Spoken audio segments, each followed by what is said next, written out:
मैं CGST and customs department में as assistant commissioner से रिटायर हूँ। मेरे करियर में तो ऐसी कोई नौबत नहीं आई। मैंने सबको बहुत खुश रखने की कोशिश की है। इन्होंने एक पारी तो जी ली, अब दूसरी पारी ये शुरू कर रहे आपका हैं। इरादा राजनीति में लाने का तो नहीं है कहीं कम से कम? मेरा तो नहीं है, अगर इनका हो। मेरे पापा एक्चुअली मेरे इंस्पिरेशन शुरू से ही रहे हुए हैं। अच्छे से बस आगे की जो लाइफ है वो हम एंजॉय के साथ बिताए।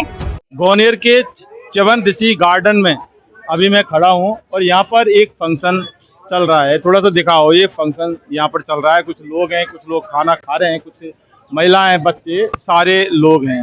दरअसल यहाँ कोई शादी ब्याह का कार्यक्रम नहीं है, बल्कि एक रिटायरमेंट कार्यक्रम यहाँ पर आयोजित किया जा रहा है। तो जो व्यक्ति रिटायर्ड हुए हैं वो किस विभाग में काम करते थे, क्या उनके दायित्व थे, उनके बारे में थोड़ा सा जानकारी हासिल करेंगे और आपको बताएंगे। तो ये हैं संजीव कुमार मीणा, हम इनसे बात करेंगे। संजीव, आज रिटायरमेंट हो गया आपका? रिटायरमेंट मेरा 27 को हो गया था वैसे। हाँ कोई नहीं, लेकिन वहाँ आज से आयोजित कर रहे हो कार्यक्रम? हाँ, आज आयोजित कर रहे हैं। तो कितने आपने जो सेवा की, अब उसके बाद सेवा क्या की वो हम बाद में बात करेंगे। क्या आपके काम थे, किस तरह से आपने मतलब जो जनता के प्रति आपने समर्पित होकर काम किया था, लेकिन फिलहाल आप कैसा महसूस कर रहे हैं?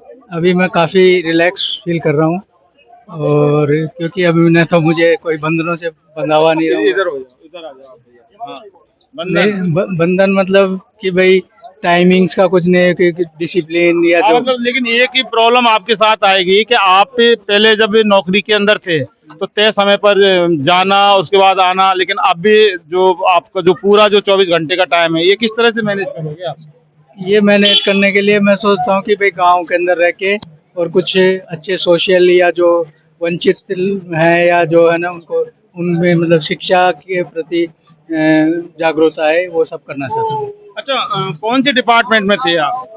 मैं CGST एंड कस्टम्स डिपार्टमेंट में एज असिस्टेंट कमिश्नर से रिटायर हूँ। क्या होता है इसके अंदर, क्या काम किया जाता है? इसके अंदर हम टैक्स का जो इवेजन होता है उसको पकड़ते हैं, जो भी इवेडर होते हैं उनको, और इसके अलावा जो बाहर से सामान आता है उसके ऊपर भी प्रॉपर ड्यूटी भरी है या नहीं भरी, ये सब हम देखते हैं। मतलब तो आम जनता को परेशान थोड़ी ना किया होगा आपने?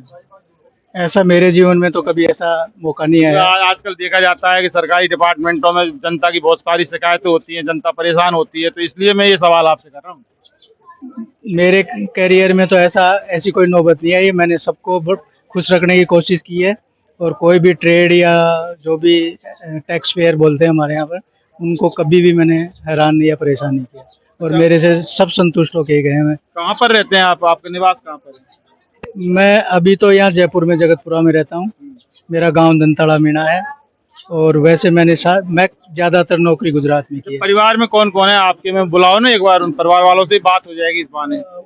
परिवार देखिए, ये रिटायरमेंट कार्यक्रम है। हम ये चाहते हैं कि मीडिया का दायित्व होने के नाते कुछ ऐसी सामाजिक सरोकार की जो बात है ना वो भी दिखाई जाए, क्योंकि बनता भी है। बुलाओ ना परिवार वालों को, बुलाओ। परिवार वाले पहले तो ये है, मेरे ससुर जी हैं। ये देखिए, ये इनके ससुर जी हैं और ये मीणा समाज के अध्यक्ष हैं। हमने काफी इंटरव्यू इनके किए हैं। सोनलाल मीणा, आपके दामाद रिटायर्ड हो गए, कैसा फील कर रहे हो आप?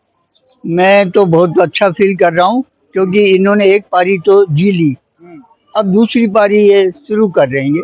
दूसरी हाँ पारी? हाँ, अब ये इनका मतलब ये खुद से निकालेंगे कि मुझे किस तरफ जाना है, किस तरफ चौके छक्के लगाने हैं, या समाज की सेवा करनी है, या क्या करना है। ये तो ये जनता की सेवा कर ली, अब समाज की सेवा करो। और आप क्या चाहिए बताओ? हाँ, बस यही है, समाज की सेवा करो, परिवार की सेवा करो।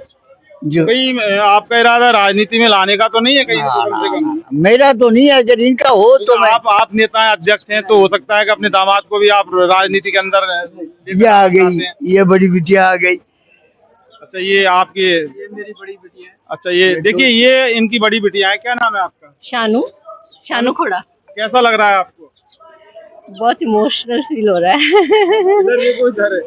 बहुत इमोशनल फील हो रहा है, क्योंकि मेरे पापा एक्चुअली मेरे इंस्पिरेशन शुरू से ही रहे हुए हैं। वो मतलब उन्होंने हर एक चीज़ में जो भी हार्डशिप्स, जो भी डिफ़िकल्टीज उन्होंने फेस की, वो उन्होंने खुद से सही है, खुद से मतलब उन्होंने सब कुछ किया है और खुद से यहाँ तक पहुँचे हैं। तो मैं बहुत प्राउड फील करती हूँ उन पे। और आज उनकी वजह से ही इतनी डिफ़िकल्टी और इतनी हार्डशिप्स उन्होंने सही है, इस वजह से मैं यहाँ पे हूँ। मतलब नहीं तो मैं इमेजिन भी नहीं कर सकती थी मेरी लाइफ कैसी होती फिर। अब रिटायरमेंट के बाद क्या करवाओगे पापा से? ये बहुत बड़ा सवाल रहता है। रेस्ट मेरे पापा का तो मैं बस गुड हेल्थ, लंबे जिए, अच्छे से रहे, हेल्थ वाइज अच्छी रहे उनकी, क्योंकि अभी भी हमें उनकी बहुत जरूरत है। मम्मी कहाँ है आपकी? मम्मी बोल रही बुला दो, बुलाओ ना। देखिए हमें इनकी माँ यानी कि संजीव जी की जो वाइफ है उनसे बात करेंगे। कहाँ है? आइए इधर आओ आप। इधर आ जाओ, इधर आ जाओ। ये सामाजिक कार्यक्रम है ये, तो हमें लगा कि जरूर कवर करना चाहिए। संजीव रिटायर्ड हो गए, आप मिलने का जो दौर है वो चल रहा है। इधर बात करो आप, इधर। आपका नाम क्या है? आशा। आशा। तो ये आपके अब रिटायर्ड हो गए, हाँ जी। तो आपको कैसा मतलब फील हो रहा है? मतलब पहले ये नौकरी की इन्होंने पूरा जीवन, उसके बाद अब रिटायरमेंट हो गई, तो आप ये फंक्शन जो आयोजित किया है तो कैसा फील हो रहा है आपको? ये ऐसे तो अच्छा ही फील हो रहा है, लेकिन एकदम ऐसे चलो अब फ्री हो गए हम, और रिटायरमेंट के बाद यहीं रहो आप, यहीं रहो। अच्छे से बस आगे की जो लाइफ है वो एंजॉय के साथ बिताए, स्वस्थ रहे, मस्त रहे। ये मैं तो यही कहूंगी इनके लिए, ईश्वर से ये प्रार्थना है मेरी कि वही चलो मस्त बने रहे, ऐसे ही सदा मुस्कुराते रहे, हंसते रहे, बस एंजॉय करके अपनी लाइफ बिताए। चलिए, एंजॉय करना भी चाहिए और एंजॉय बनता भी है। तो फिर अब ये जो सामाजिक सरोकार की जो ये बातें हैं ये आनी चाहिए पटल पर, और फिर हमें लगा कि यहाँ कवर करना बेहद जरूरी होता है, क्योंकि आदमी नौकरी के अंदर होता है, किस तरह के वर्डन्स होते हैं, उसके ऊपर बहुत सारी जिम्मेदारी होती है, ड्यूटी होती है, जनता के प्रति कर्तव्य होते हैं। उसको संजीव ने आराम से मतलब ईमानदारी के साथ निभाया। अब उसके बाद जब सेवानिवृत्त हो गए तो उनको लगा कि समाज के लोग और जो मिलने वाले लोग हैं उनके साथ एक उत्सव के रूप में, जश्न के रूप में मनाया जाए। इन्वेस्टिगेशन मीडिया के लिए पवन कुमार के साथ ग्वालियर से मैं जितेंद्र शर्मा।